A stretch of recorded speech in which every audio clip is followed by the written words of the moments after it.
This is a 2026 Ram 3500 Limited Night Edition Mega Cab.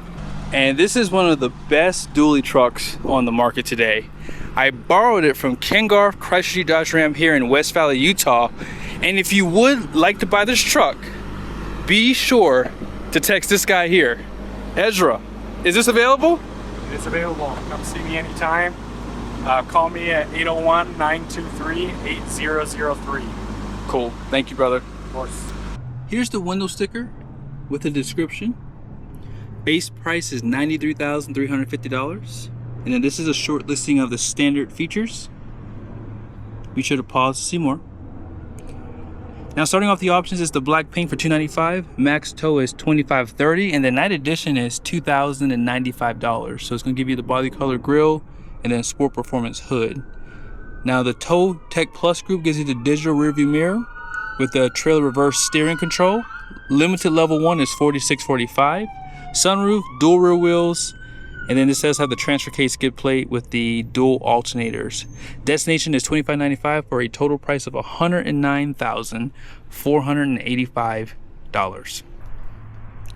Do you guys remember when I said that the Ram trucks with Night Edition is cold-blooded? This is cold-blooded, 100%. I don't think that there's a better looking truck on the market today. And when this has blackout, oh my goodness. All it needs is the 37s and the lift. I have to call McGoy's to see how much the lift would cost for this. You know, if I had a little bit extra funds, I could buy this, lift it, and just have a little fun with it, but I don't have the funds right now. And this truck is just begging to be lifted. Like, look at the hood. You have the sport performance hood. You have the blackout on the wheels.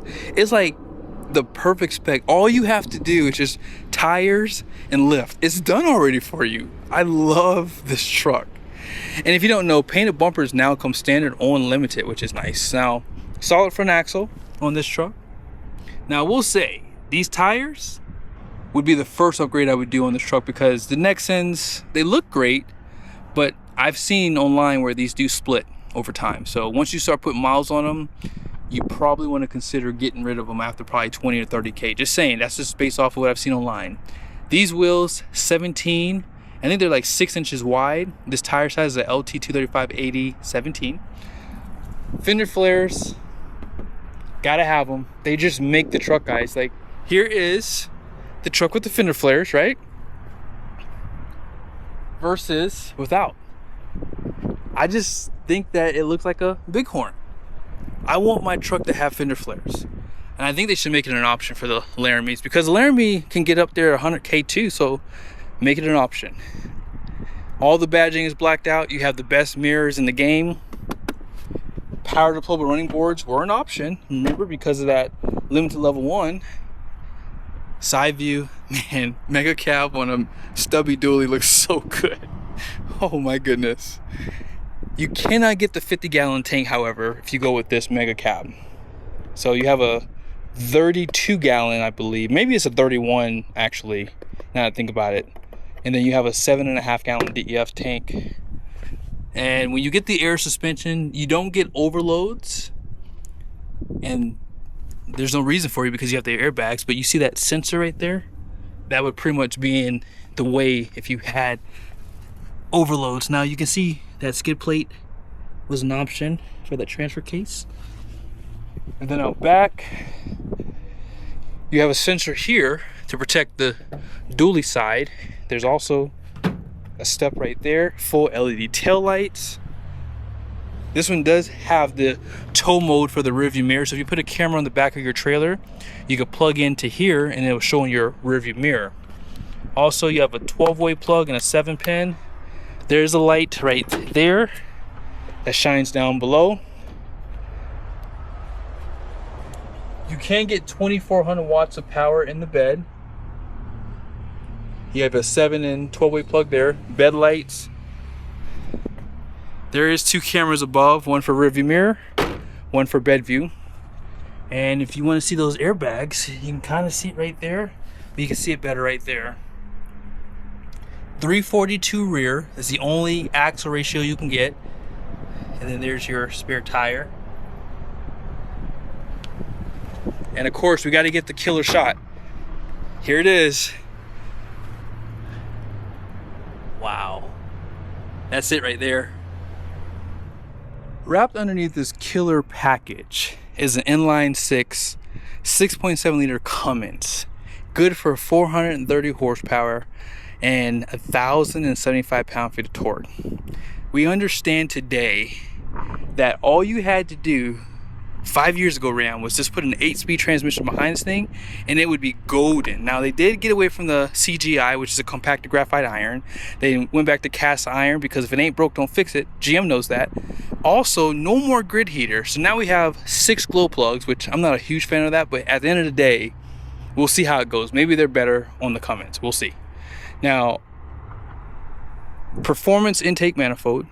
Because there's no more grid heater, this does perform a lot better because you do have larger intake and exhaust valves too. Serviceability is better because all your filters are pretty much easier to get to. This one for sure is. Now, on this side, you have the dual fuel filters. So you just have to just sit there and get both of them out, basically. So I think that's better than climbing underneath the truck and getting dirty. Now, with that being said, the 8-speed ZF is probably going to be the best transmission in the segment. Deep gears. Also, it has, I would say, really good engine braking. So I always recommend, if you are buying one of these trucks, try it without the exhaust brake. Ram has always done a good job working with the transmission companies to get them the best downshifting and giving you really good engine braking. And when you add the exhaust brake on top of that, it's just absolute killer. CP8 fuel pump. I think that if you're running a little bit of additive every other fill up, you should be good. Just keep that fuel system happy because we don't have as much sulfur in our fuel. And so that's probably the cause of the CP4 failures in the past. Let's go and check out the interior.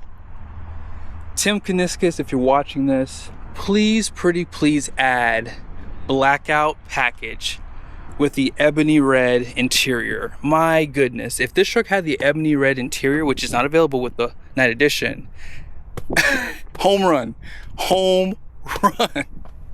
But regardless of it, the black interior works too. You have this really nice wood trimming here. You can feel how porous it is. I love the stitch patterns that they give you. Black chrome throughout this interior. Seat memories, auto up and down for the front windows. You have like this light color stitching and piping throughout the interior. Leather wrapping on the dash. They did add this fabric material, which I'm like not a fan of. That was their way to save a little bit of money. 10-way seats, great floor mats. I always mention this just because it's just worth noting. Do not order your truck with all weather floor mats because in the past it has deleted these. So order those after the fact. That way you get those really expensive mats here. Now remember, if you don't know, these carpets do come out, so you don't really necessarily have to have the all-weather mats personally. You can save your money there. Back here, I look how wide the door opens. Biggest cab in the segment in the second row. You have great storage behind the seat. Right here. A little bit of storage on this side only. Look how deep that is. Came in handy when we lived in our RV full time. Also, we have a little bit of storage beneath. Type-C USBs. They did redesign this. Outboard heated seats, seat back pockets. Yeah, there's a hump there, but I don't think that really affects comfort in this second row. On the passenger side, 10-way seat. Love the speaker grills, by the way. Passenger screen. Here's that center console right there. And let's see. Oh, look what we have here. I've been trying to show this in every video. So here it is. This truck has 4,221 pounds of capacity for a bed camper.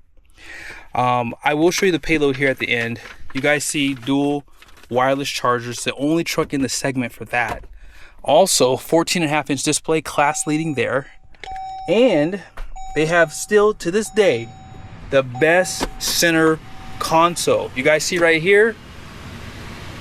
Let me turn that air down a little bit. They give you these covers. This is the key, by the way. I always forget to show you guys the key, but they still put RAM Limited on the back of it. They don't have to do that, but they do that because, you know, they're not trying to be that cheap, right? I love the covers that they give you. deep storage down here. 115 volt power plug that slides and shows you a little bit more storage back there. And when you turn on the signal, let me show you something real quickly. Leather wrapping for this gear selector. You see that right there? I like that. Really nice stuff there. This does have the backup assistance for the trailer. I don't really care about that. Full wheel drive, no full wheel drive auto. I would still like to see that. No heads up display, you know, again, like to see that.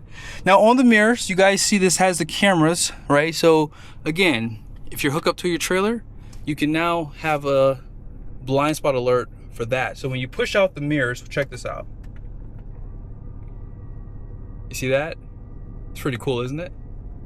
All power, power folding. Only truck in the segment that has top and bottom heat and power. So if you want to power your convex, oops, wrong one. Hit this button here. You can control that on both sides. I don't know why every manufacturer doesn't do that. I mean, that is the craziest thing, because when you are hooking up to a trailer, and sometimes you have multiple trailers, you might have to adjust them slightly different. When I had my Ram truck, I had 2 trailers. I had this setting here for my mirrors, and then I had the second setting for like my other trailer. It's just, I think it's silly. I think they should 100% give that to you on this expensive truck. I'm talking about Ford and GM. Ram gives it to you, but they don't. You have all the lighting controls that you can turn on from here too. But yeah, overall, this is a nice truck. I think that for what Ram gives you, the air suspension, they're the only truck in the segment that does that. It's just a really good package. It's a $110,000 truck. I get that. It's really expensive, but it could always be worse. Let's check out the Payload. The gross axle weight rating out front is going to be 6,000 pounds. The rear is 9,750 pounds. Gross vehicle weight rating is 14,000, 17 by 6 wide wheels. All-in payload capacity is 5,023 pounds. Tire pressure out front's 80 psi. The rear is 65 psi. I hope you guys enjoyed this video. Be sure to subscribe to the channel. I'll show you guys the towing capacity. This truck actually has really good payload. I thought it'd be like around like 4,800 pounds, but yeah, it's not that bad. Right over 5,000. And remember, the cast iron block and the 8-speed did add more weight to the truck, and they cannot exceed 14,000 pounds. So that's not bad at all. Be sure to subscribe to the channel. Make sure your notifications are on. See you guys soon.